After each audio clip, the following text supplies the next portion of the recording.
Hi friends, అందరికీ నమస్కారం.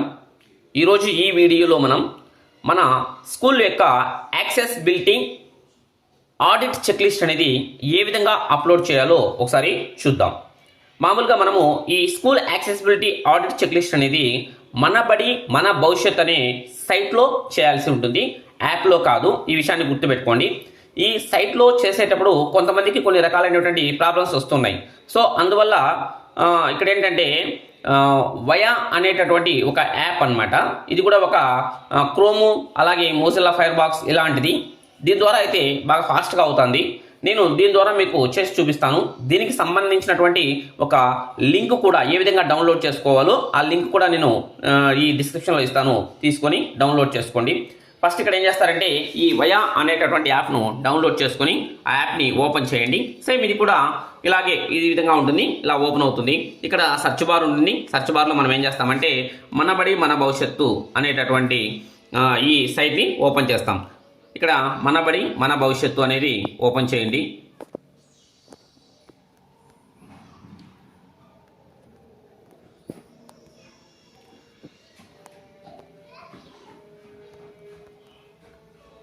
ఇక్కడ మీకు తెలుగులో పడతా ఉంది, నో ప్రాబ్లం. తెలుగులో సెర్చ్ చేసినా కూడా మీకు అదే సైట్ వస్తుంది, ఈ విధంగా వస్తుంది. ఇందులో మనకి ఇక్కడ మన బడి మన భవిష్యత్తు అనే దాని మీద క్లిక్ ఇవ్వండి. ఇక్కడ నేను ఎందుకు క్రోమ్లో కాకుండా ఇక్కడ చేస్తున్నానంటే కొన్ని రకాలైనటువంటి మొబైల్లో క్రోమ్లో ఓపెన్ కావడం లేదు. ఇది మొబైల్ మోడ్లో, అంటే మొబైల్లో చేసేటప్పుడు. అలా కాకుండా మీరు డెస్క్టాప్లో కానీ ల్యాప్టాప్లో కానీ చేసేటప్పుడు మాత్రం మీకు ఎక్కడైనా కూడా ఓపెన్ అవుతుంది, నో ప్రాబ్లం. మొబైల్లో చేయాలనుకున్నటువంటి వాళ్ళు, ఈజీగా మొబైల్లో చేయాలనుకున్నటువంటి వాళ్ళు ఈ ట్రిక్ని ఫాలో కండి. ఆ యాప్ని ఓపెన్ చేసి ఇక్కడ లాగిన్ ఉంది కదా, లాగిన్ మీద క్లిక్ ఇవ్వండి. లాగిన్ మీద క్లిక్ ఇస్తానే ఇక్కడ ఏంటంటే యూజర్ ఐడి పాస్వర్డ్ అనేది అడుగుతుంది. ఇక్కడ మన బడి మన భవిష్యత్తుకు సంబంధించినటువంటి యూజర్ ఐడి పాస్వర్డ్ను ఎంటర్ చేయాలి.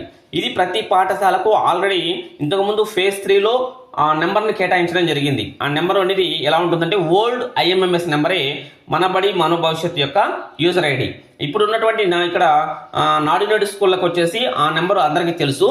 కానీ కొన్ని స్కూళ్ళకి నాడు నేడు లేదు, మాకు ఆ నెంబర్ ఎలా తెలుసు అంటే ఓల్డ్ ఐఎంఎంఎస్ నెంబరు. పాస్వర్డ్ కూడా మీకు పాఠశాలకు కేటాయించుంటారు. ఆ పాఠశాల పాస్వర్డ్ని ఎంటర్ చేయండి.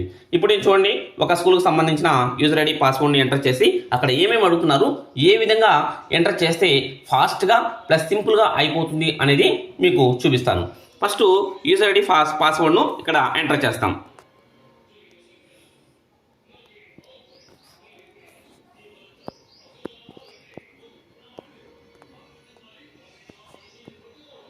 ఒకవేళ మీకు పాస్వర్డ్ మర్చిపోయి ఉన్నట్లయితే మీ ఎంఈఓ ఆఫీస్ సంప్రదించినట్లయితే లేదా డిఓ ఆఫీస్ ద్వారా కూడా మీకు ఆ పాస్వర్డ్ను రీసెట్ చేసేసి మీకు ఒక పాస్వర్డ్ ఇవ్వడం జరుగుతుంది. ఆ పాస్వర్డ్ ద్వారా మీరు లాగిన్ అవ్వచ్చు అనమాట.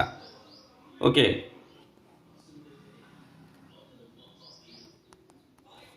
ఇప్పుడు యూజర్ ఐడి పాస్వర్డ్ను ఎంటర్ చేసి క్యాప్చా కోడ్ ఎంటర్ చేసి సైన్ ఇన్ మీద క్లిక్ ఇచ్చాను. సైన్ ఇన్ మీద క్లిక్ ఇస్తేనే ఈ విధంగా మనకి ఓపెన్ అవుతుంది. చూడండి, ఇక్కడ ఆప్షన్స్ అన్నీ ఇలా వస్తాయి.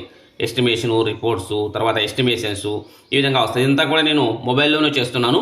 అంటే మీకు అందరికీ కూడా ఈ డెస్క్టాప్ కానీ ల్యాప్టాప్ కానీ అందుబాటులో ఉండకపోవచ్చు కాబట్టి అందువల్ల మీకు ఈ మొబైల్ మోడ్లోనే చేస్తున్నాను అనమాట. మొబైల్ అయితే ఈజీగా ఉంటుంది. ఇక్కడ చూడండి, ఆడిట్ చెక్ లిస్ట్ అనే ఒక ఆప్షన్ ఉంది చూడండి. ఈ ఆప్షన్లో ఈ ఆడిట్ చెక్ లిస్ట్ కింద పక్కనే ఒక యారో మార్క్ ఉంది, దాని మీద క్లిక్ ఇవ్వండి. ఇస్తే school accessibility audit checklist అనేది వస్తుంది. దాని మీద మనము క్లిక్ ఇవ్వాలి. క్లిక్ ఇచ్చేస్తే మనకు ఈ విధంగా ఓపెన్ అవుతుంది. ఇక్కడ చూడండి, డార్క్ మోడ్లో ఉండడం వల్ల మీకు ఆ విధంగా ఉంది. ఇక్కడ డార్క్ మోడ్ తీసేస్తున్నాను. చూడండి, ఓకే, డార్క్ మోడ్ తీసేసాను. ఇక్కడ చూడండి, ఫస్ట్ ఏం అడుగుతుందంటే డేట్ అడుగుతుంది. డేట్ తీసుకుంటాము.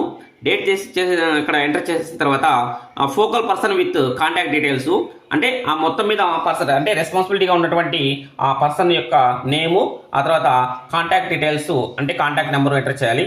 ఆ తర్వాత ఇక్కడ ఏంటంటే టోటల్ నెంబర్ ఆఫ్ స్టూడెంట్స్, ఆ స్కూల్లో ఉన్నటువంటి మొత్తం స్టూడెంట్స్ ఎంతమంది ఉన్నారో అంత వేయాలి. దాని కిందనే బాయ్స్ అండ్ గర్ల్స్ ఇచ్చారు. బాయ్స్ ఎంతమంది, గర్ల్స్ ఎంతమంది ఎంటర్ చేయాల్సి ఉంటుంది. సో ముందుగా ఈ డీటెయిల్స్ తీసి పెట్టుకోవాలి. ఆ పాఠశాలలో ఎంతమంది పిల్లలు ఉన్నారు, బాయ్స్ ఎంతమంది, గర్ల్స్ ఎంతమంది. అలాగే ఇంకోటి ఏమడిగారంటే ఇక్కడ టోటల్ స్టాఫ్, దాంతోపాటు డిజాబిలిటీ ఉన్నటువంటి పిల్లల వివరాలు, అంటే టోటల్ డిజాబిలిటీ పిల్లలు ఎంతమంది ఉన్నారు, అందులో గర్ల్స్ ఎంతమంది, బాయ్స్ ఎంతమంది అనేది ఎంటర్ చేయాలి. స్టాఫ్ తీసుకుంటే ఆ పాఠశాలలో మొత్తం స్టాఫ్ ఎంతమంది ఉన్నారు, టీచింగ్ ఎంతమంది ఉన్నారు, నాన్ టీచింగ్ ఎంతమంది ఉన్నారు. అలాగే వచ్చేసి ఇక్కడ చూడండి సోషల్ ఎడ్యుకేటర్స్ ఎవరైనా ఉంటే వాళ్ళ వివరాలు కూడా అక్కడ మనం ఎంటర్ చేయాల్సి ఉంటుంది. అలాగే టీచింగ్ స్టాఫ్లో కూడా లేదా టీచింగ్ అని నాన్ టీచింగ్ అని ఎవరైనా కూడా వాళ్ళల్లో కూడా ఎవరైనా డిజాబిలిటీ ఉంటే వాళ్ళ డేటా కూడా అక్కడ మనము ఎంటర్ చేస్తాం. ఎంటర్ చేసిన తర్వాత ఇక్కడ ఈ ఎక్స్టర్నల్ ఎన్విరాన్మెంట్ అని ఇక్కడ ఏమవుతుందంటే ప్రతి విభాగంలో కొన్ని క్వశ్చన్స్ ఇస్తారు. అందులో ఎస్ఆర్ నోను మనం సెలెక్ట్ చేసుకోవాలి. ఎస్ఆర్ నోను సెలెక్ట్ చేసుకొని ఇక్కడ చూడండి ఈ విధంగా ఇక్కడ ఫస్ట్ చూడండి ఏమి ఇచ్చారంటే ఫుట్పాత్, మన పాఠశాలలో ఉన్నటువంటి ఆ ఫుట్పాత్కు సంబంధించినటువంటి వివరాలన్నీ ఇస్తారు. ఇవి చాలా ఉన్నాయి కాబట్టి అన్నీ చదివి చెప్తే మీకు అన్నీ అర్థమవుతాయి కాబట్టి చదివి చెప్పాల్సినంత అవసరం లేదు, చదువుతానే మీకు అర్థమవుతుంది. అది మీ పాఠశాలకు ఉన్నట్లయితే మీ పాఠశాల వచ్చేసి ఎస్ ఆర్ నో, అక్కడ అడిగినటువంటి క్వశ్చన్కి ఎస్ ఆర్ నో మాత్రమే ఆన్సర్ చేయాల్సి ఉంటుంది. ఒకదాన్ని సెలెక్ట్ చేసుకున్న తర్వాత సపోజ్ ఎస్ అనుకోండి, ఎస్ సెలెక్ట్ చేసుకున్న తర్వాత రిమార్క్ అనేది కంపల్సరీగా ప్రతి దానికి కూడా రిమార్క్ అనేది ఎంటర్ చేయాల్సి ఉంటుంది. ఆ రిమార్క్లు ఏమి ఎంటర్ చేస్తే ఎలాంటి రిమార్క్ లేకపోతే నో రిమార్క్ అని పెట్టండి, లేకపోతే ఏదైనా ఒక అంశానికి సంబంధించి నో అని పెట్టినారు, ఎందువల్ల నో పెట్టినారు, లేకపోతే ఎస్ అని పెట్టినారు, దానికి రీజన్ ఏదైనా ఎస్ ఉన్నట్లయితే ఆ రీజన్ అనేది ఆ రిమార్క్లో ఎంటర్ చేస్తే సరిపోతుంది అనమాట.